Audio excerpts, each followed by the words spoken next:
មុនធ្វើម្ហូបសូមដាក់ម្សៅសិនដើម្បីឲ្យបំពង់កវាជ្រះស្រឡះហើយភ្នែកភ្លឺស្វាងព្រោះអីទៅតែងើបពីដេកទៅវាដូចរាងងឹតមុខមិនមិនដឹងឯនេះមិននិយាយច្រឡំមិនមែនធ្វើម្ហូបវាធ្វើគ្រឿងខ្លែមមនុស្សដូចខ្ញុំណាតែធ្វើម្ហូបបើតែចូលចក្រានគឺគ្មានអីទេក្រៅពីធ្វើគ្រឿងខ្លែមមកតាមពិតម្ហូបក៏ចេះធ្វើគ្រាន់តែមិនធ្វើមួយម៉ាត់យ៉ាងខ្លីគឺខ្ជិលដូចខ្ញុំតែងប្រាប់ពីវីដេអូមុនៗអញ្ចឹងថាខ្ញុំចេះធ្វើតែខ្ញុំខ្ជិលព្រោះអីខ្ញុំខ្លាចហត់កើតមកជាមនុស្សស្រីទាំងមូលបើមិនចេះធ្វើម្ហូបចក្រានចានឆ្នាំងទេប្រកាសជាចប់ហើយគេមើលងាយយើងណាព្រោះមនុស្សខ្លះវាចាំតែចាប់ចំណុចអាក្រក់យើងទេវាឃើញយើងដើរលើអីអញ្ចឹង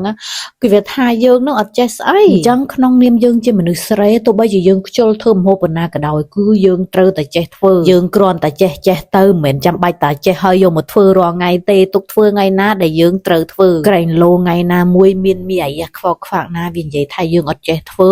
យើងអូសក្បាលវាឲ្យមកមើលការធ្វើរបស់យើងពេលខ្លះខ្ញុំតែងតែគិតថាខ្ញុំនឹងអត់ខ្វល់ពីអ្នកដតីទេអ្នកដតីនិយាយទៅប៉ុន្តែមានអ្នកដតីខ្លះបើយើងមិនបដៅវាទេគឺវានៅអត់សុខទេពួកមានអាយ៉ាអស់ហ្នឹងពេលខ្លះសំបីតែម្ហូបយើងជាអ្នកស៊ីសោះវាឆ្ងល់ថាហេតុអីក៏មិនដាក់អានេះហេតុអីក៏មិនដាក់អានោះហើយអញអ្នកស៊ីអញដាក់តម្រូវចិត្តថ្ងៃមនុស្សម្នាក់គឺស៊ីឲ្យដូចគ្នាទេតែងតែមានរបស់ខ្លះដែលអត់ចូលចិត្តគឺអត់ចេះស៊ីចឹងគុំទម្លាប់ដើរផ្សំគ្រឿងរបស់គេអ្នកស៊ីផ្សំតែគ្រឿងរបស់ថ្ងៃឲ្យតែឆ្ងាញ់មាត់ថ្ងៃទៅមានអាយ៉ាមានអារម្មណ៍ថាស្ងួតក៏ឥឡូវដាក់មកតយទៀតសិនទ្រាំគ្រឿងខ្លែមឆ្អិនជេរគេឡើងបានមួយខ្សែដែរតាឥឡូវឆ្អិនហើយគឺថាឈ្ងុយមែនតើឈ្ងុយគល់ស្លឹកគ្រៃស្លឹកក្រូចម្រេចអីចឹងណាលេងប្រគានឹងរើសហើយឥឡូវយើងដល់វគ្គធ្វើទឹកជ្រលក់ម្ដងខ្ញុំយកអំបិលគល់ក្រីស្លឹកក្រូចដែលយើងលីងជាមួយប្រគាមិញឲ្យយើងជោគវាយកបន្តិចមកយើងមកថែមខ្ទឹមម្រេចហើយម្ទេសទៀត